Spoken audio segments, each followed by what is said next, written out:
अब आज मैं प्रकाश के परिवर्तन के बारे में आगे पढ़ाने जा रहा हूँ। सबसे पहला प्रश्न ये है कि प्रकाश का परिवर्तन कहते किसे हैं।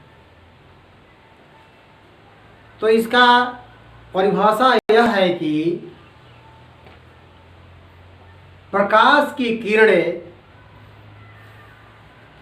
किसी वस्तु के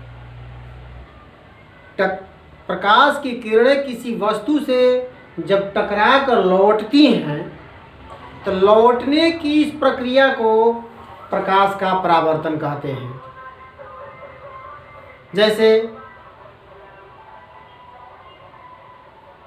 कभी कभी आप लोगों ने देखा होगा कि कोई लड़का प्रकाश में दर्पण लेता है तो उसका सीधा प्रतिबिंब अंधेरे वाले कैमरे में दिखाई देता है, अर्थात सूर्य की किरणें दर्पण पड़ती है और ये अंधेरा में लौट जाती हैं।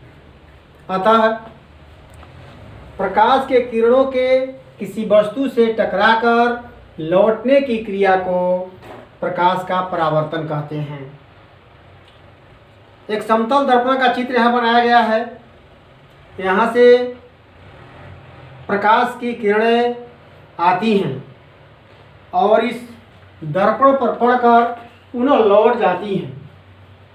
तो ये लौटने की क्रिया को प्रकाश का परावर्तन कहते हैं। जो किरण आती है अर्थात आने वाली किरण को आपतित किरण कहते हैं। परिभाषा है आपतित किरण का कि आने वाली किरण को आपतित किरण कहते हैं।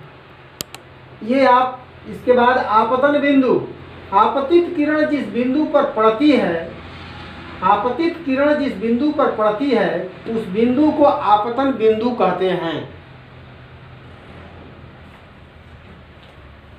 अब परावर्तित किरण आपतन बिंदु से लौटने वाली किरण को, आपतन बिंदु से लौटने वाली किरण को परावर्तित किरण कहते हैं। अभिलंब,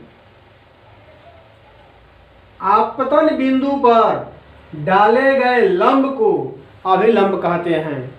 अभिलंब का परिभाषा आपतन बिंदु पर डाले गए लंब को अभिलंब कहते हैं। अब आपतन कोण, आपतन कोण आपतित किरण और अभिलंब के बीच के कोण को आपतन कोण कहते हैं।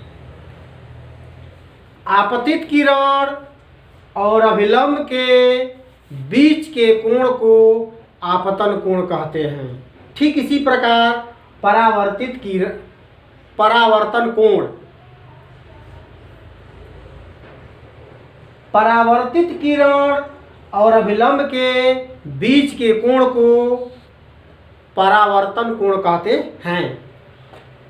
आपतित किरण और अभिलंब के बीच के कोण को आपतन कोण और परावर्तित किरण और अभिलंब के बीच के कोण को परावर्तन कोण कहते हैं।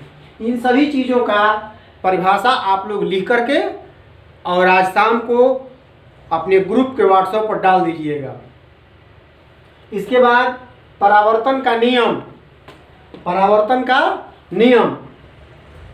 तो परावर्तन के दो नियम हैं। परावर्तन के दो नियम हैं। पहला नियम है आपतित किरण, परावर्तित किरण और अभिलंब तीनों एक ही तल में होते हैं। पहला नियम आपतित किरण, परावर्तित किरण और अभिलंब तीनों एक ही तल में होते हैं। दूसरा नियम आपतन कोण और परावर्तन कोण बराबर होते हैं। आपतन कोण और परावर्तन कोण बराबर होते हैं। इन नियमों को तथा इन परिभाषाओं को अच्छा से आप लोग याद कर लेंगे। ये परीक्षा में हमेशा आता है।